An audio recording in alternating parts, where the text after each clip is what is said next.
two large logo 37s. Can you tell them apart? Stay tuned and all will be revealed.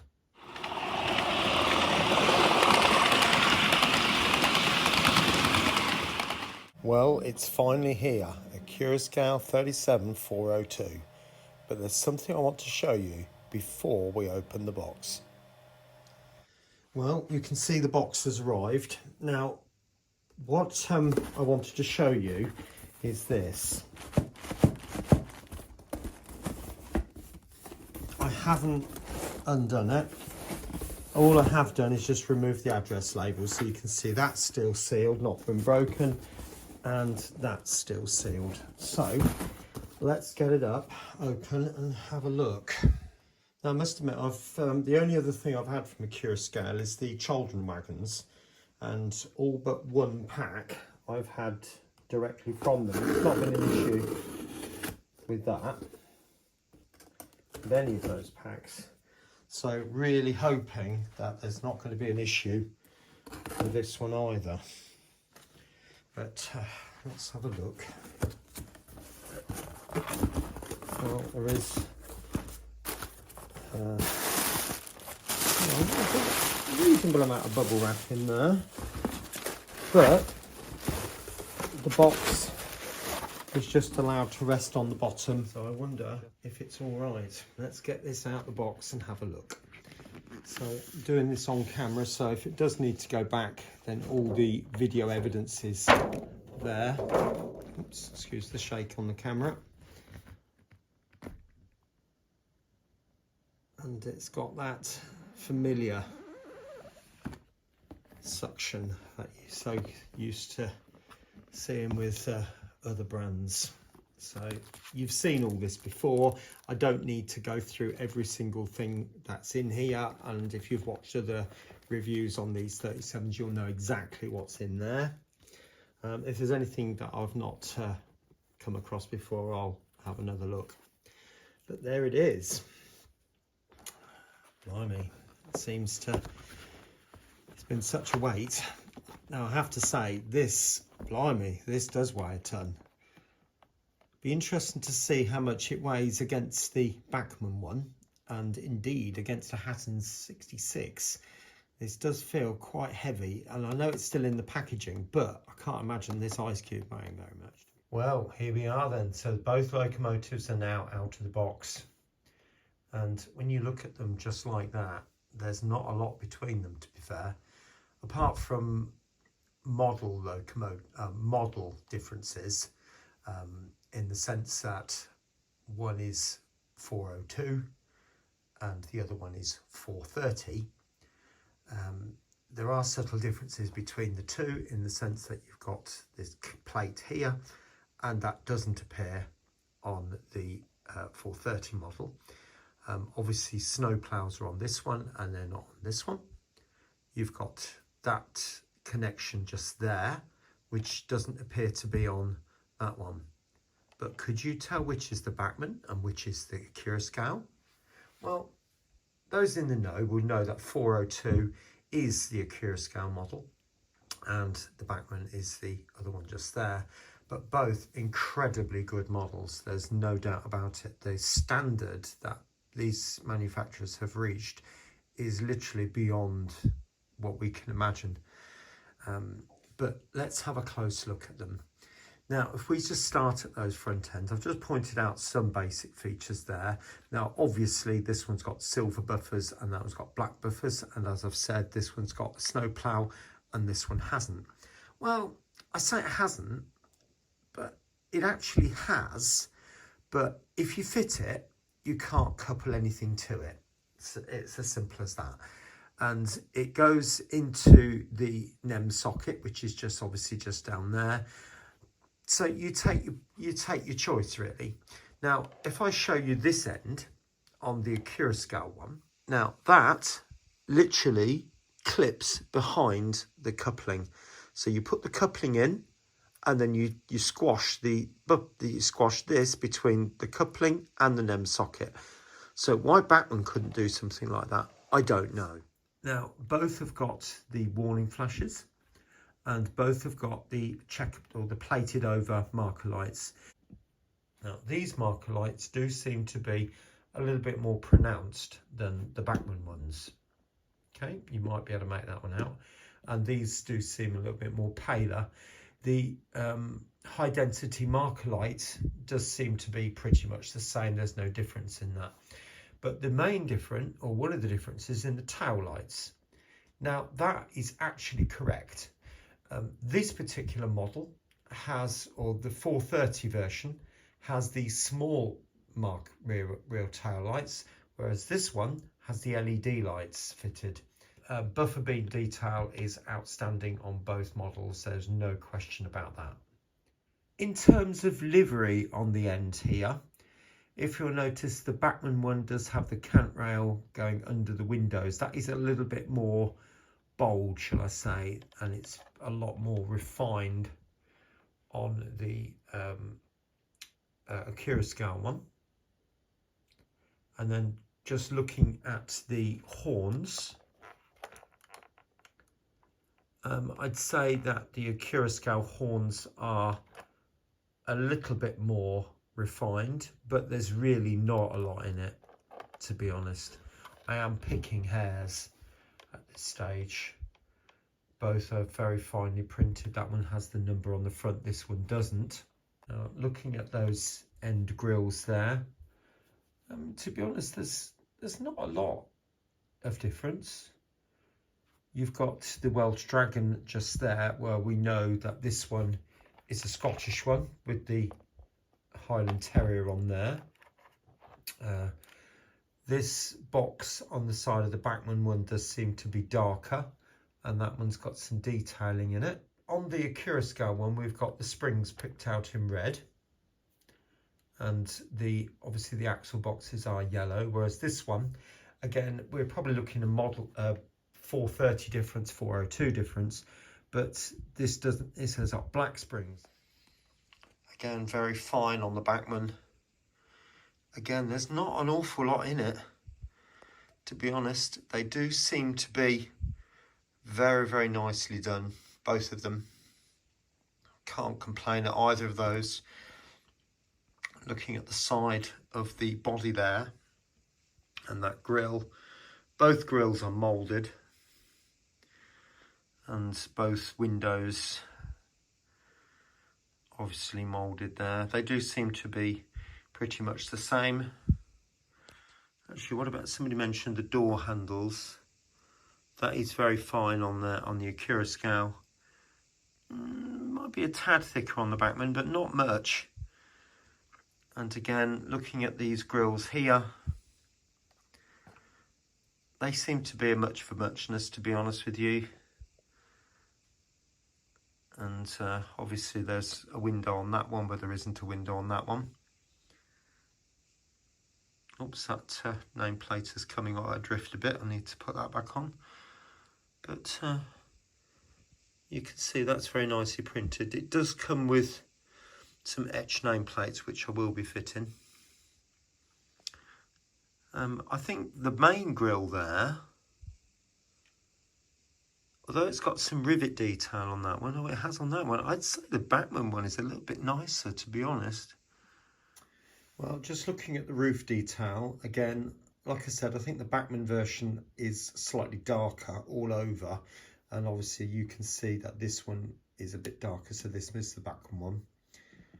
But looking at the roof detail, I would say that the Accurascale probably just marginally better, but again, I am splitting hairs.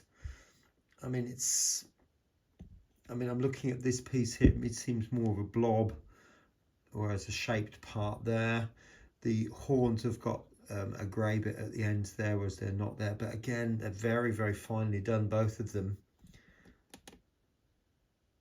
And looking at this middle panel here, this looks as if it's fixed on, whereas that has got an edge to it.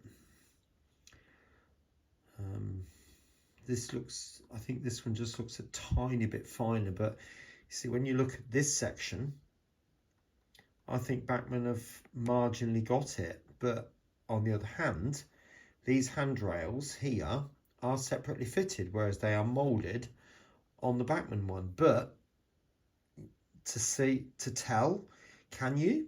Maybe. It's, you know, it is very, very finely done. And then coming on to the grills, these the fans, if you like. Now, to be honest with you, I think they're as good as each other.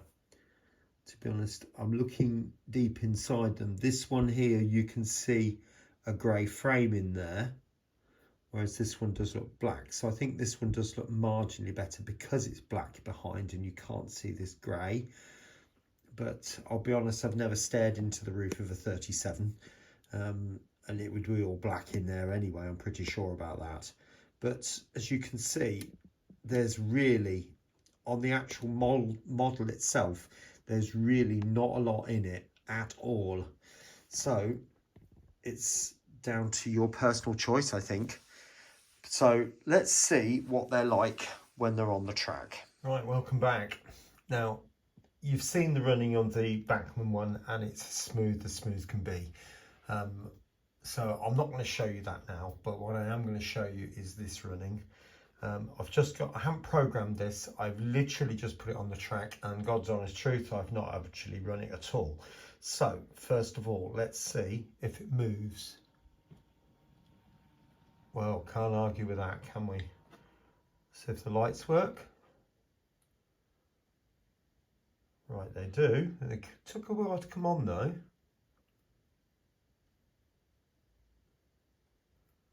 Okay, I need to look at the settings and the sound.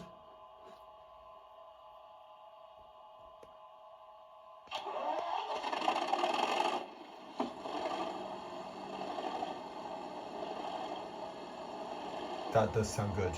I have to be honest, that does sound a lot better than the Bachmann. Although there's a cold start on the Bachmann, it's really difficult to get going. But that does sound good. So let's see.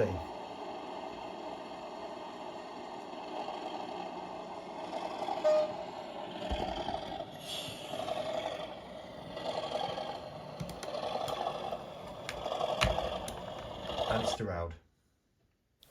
Well, after several attempts on these long radius points, it still continued to derail. So I had to do some investigations to find out why.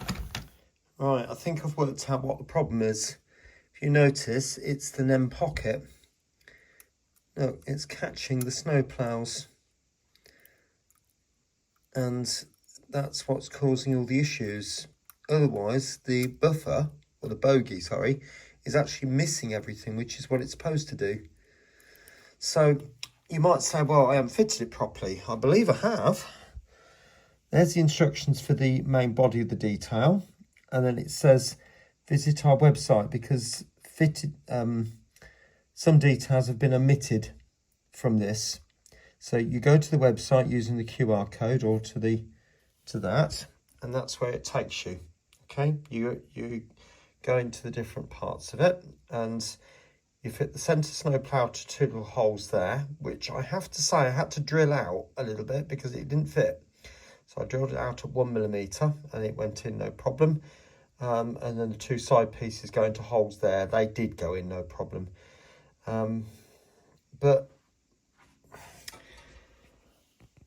I wonder if I can remove that NEM pocket, because obviously I'm not going to be using it.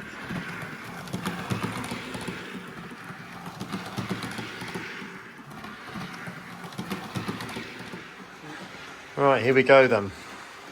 So no snow ploughs at all, and it's gone across that junction without any problems.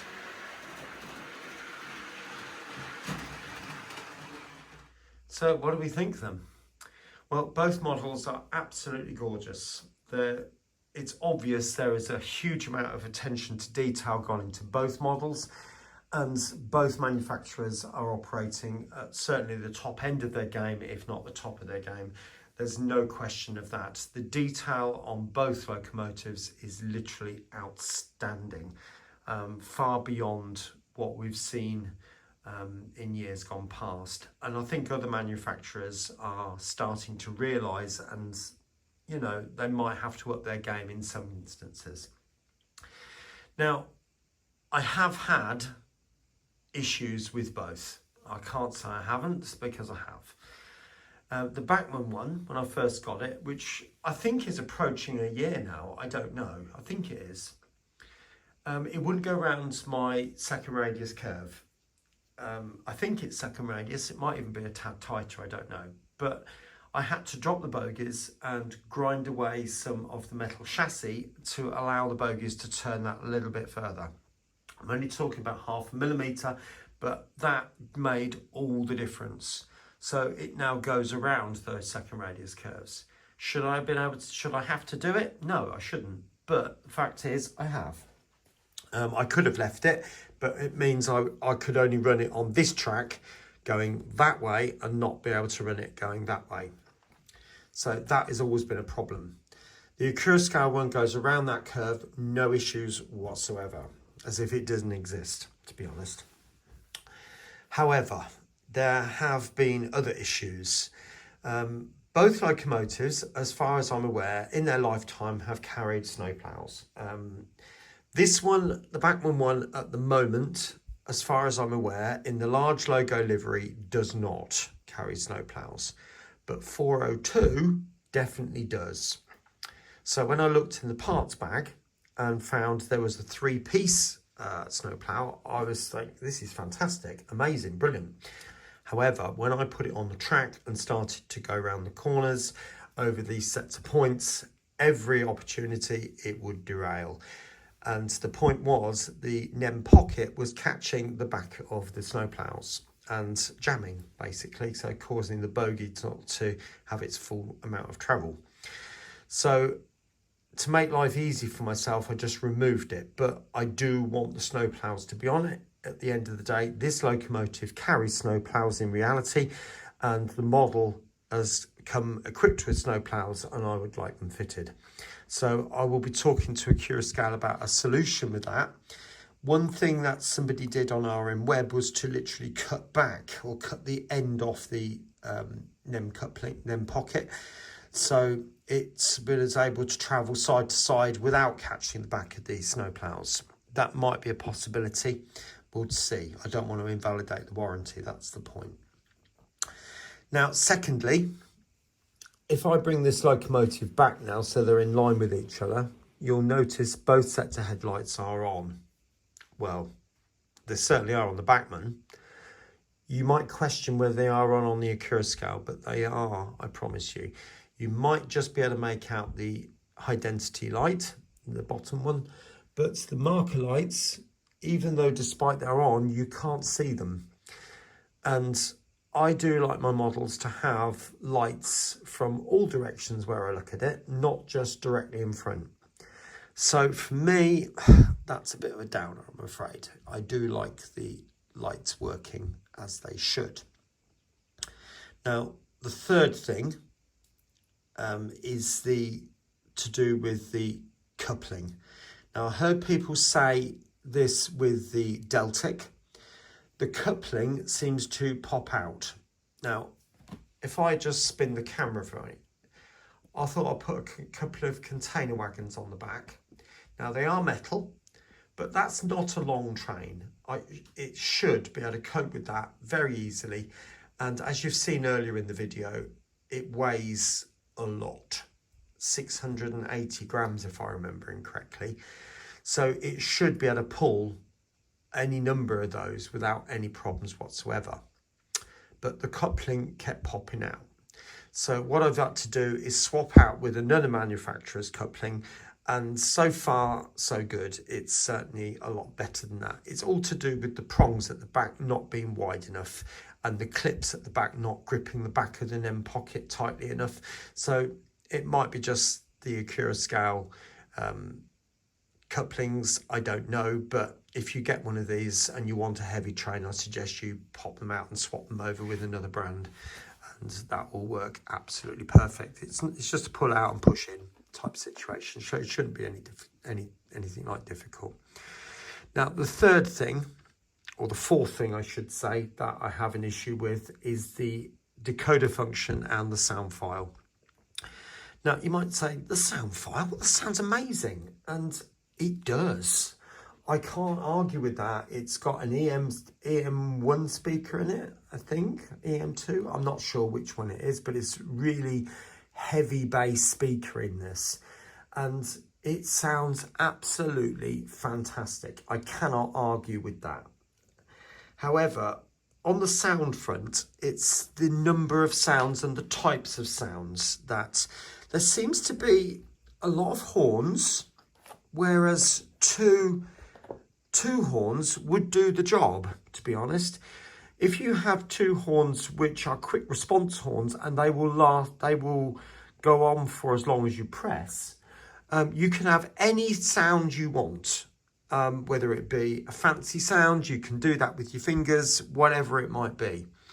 However, and that's on the Z21, by the way, where you've got icons to press. It might not be quite so easy on the push button type controllers, you know, where you have a big handset and there's loads of buttons. Might not be quite so easy on those. So for me, there are quite a lot of horns. And some of the other sounds seem to be a little bit limited. Like, for example, on the Bachmann, I've got detonators. I've got a coupling function. I've got a buffer clash function, which I do believe I have on this one. I've got Spirix valves, so you can put them on or turn them off. They come on automatically when you shut down with this one. I've got a compressor. Just press that so you can hear it. See, that's the Bachmann. And windscreen wipers, all those sorts of things. There's just a few extras in there which are not on the Accurascale one. Some of them are, some of them are not. But it's just, there just could be just a few more sounds, different sounds. That's the thing with this one. I like it and I can get used to it, but it just seems a little bit limited for my liking, to be honest. And the other part is the decoder function. When you do something, some things work and some things don't. Like, for example, in the manual, it advertises cold start. There is no cold start on this locomotive, and that has been bandied about across the internet and over videos since the models first came out in their original livery. Why? I don't know, but a cold start is a really nice thing to have, as opposed to this fresh, everything's all working beautifully and you just push the button and it all starts up nicely. Life's not quite like that, particularly with these older locomotives, which are at least 60, 70, even 80 years old in some cases. You know, life's not going to be quite so easy for them, despite having an overhaul. You know, there's going to be issues. It's got yard mode, I can't say it, yard mode, where apparently my understanding of that is 2 red lights at both ends. I don't seem to get that to work. If I turn the, if I do something, it just seems to take an age for it to operate. Like, I'll give you an example. If I turn off the headlight, you might just notice it goes off quite quickly. I turn it back on again.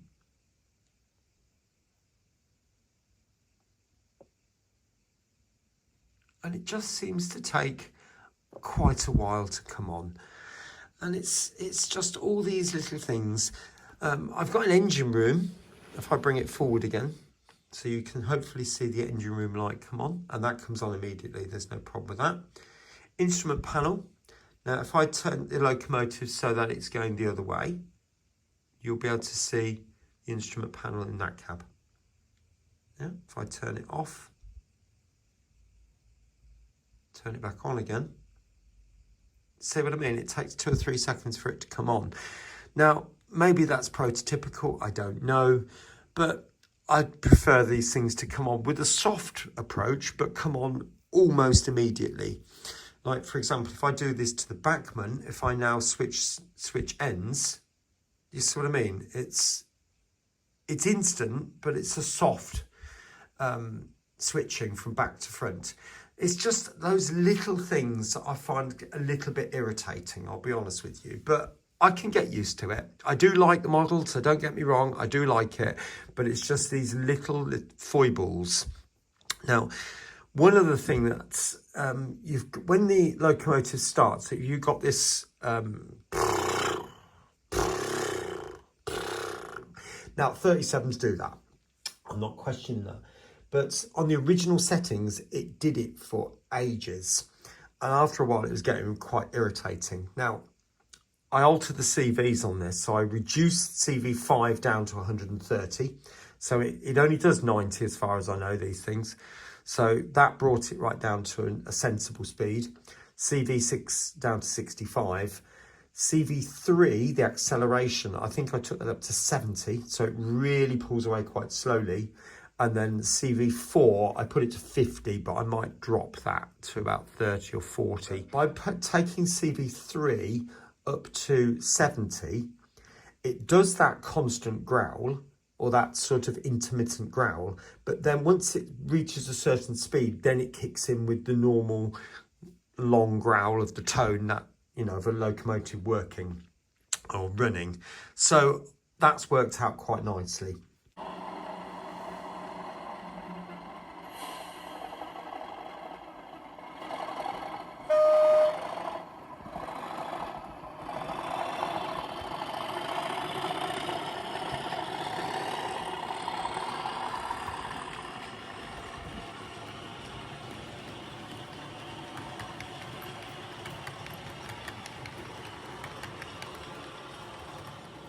Well, I have an update on the snowplows. As you can see, they are now fitted, and also that end as well. Now, I did use the 3-part snowplow to glue to the front. This is what you get with the 3-part snowplow. And this is the one you get with the one-piece bit. And you'll notice that it's got these clips sort of just here, which that fits over the NEM pocket, and then the coupler fits into underneath these 2 little bits here. What I have found though, unless you put a dab of glue on it, it does fall off. Accurascale say if you take hold of the NEM pocket with some pliers and pull downwards, it will pop off. And what you get is that's your NEM pocket. You can see I've removed the kinetic post, but it's fine if I do it that way. But if I'm doing the bogey, it's catching. See that? And if I do it that way, you can see it rides up. So which obviously causes the back end to lose traction on the track. So obviously that kinetic post is sticking somehow. So after a number of messages back and forward to Patrick, who I must say had been very helpful, I can't knock him for that. He was trying to sort out my issues. I 3D printed a small part which was similar to the NEM pocket, but 3mm shorter, and I just had a little post there. So I didn't have this fork arrangement. And you will notice that there is a bar which runs across the bogey. Now, if you do something like this, it does work, it solves the problem, and the loco does not derail, and I can run it with snowplows. I am really pleased about that. But I strongly suggest you fit it before you put these snowplows in place, because once that's there, it's a nightmare to get it in. Now, you could say gratefully, but my bar, you probably noticed it's come undone at one end. Now, I didn't do that, and it looked like somebody's tried to super glue it back in. Again, I haven't done that. So I might dab a little bit of super glue on it just to hold that in place, but it really has solved the problem of the bogey moving backwards and forwards, and you can see now it's smooth. Do want to give a big thank you to Accurascale for trying to help me out with that, but it actually just proved easier to 3D print that part. I've not invalidated the warranty, and I could take it out anytime I like. But which is better? Pound for pound, there's really not a lot in it. but I personally think the Bachmann is ever so slightly ahead. We're talking 99 out of 100 to 98 out of 100. It really is that close. So you may decide it's the Accurascale for you. I personally think it's the Bachmann for me. But I hope you've enjoyed the video. Take care of yourself, and I'll speak to you soon. Bye for now.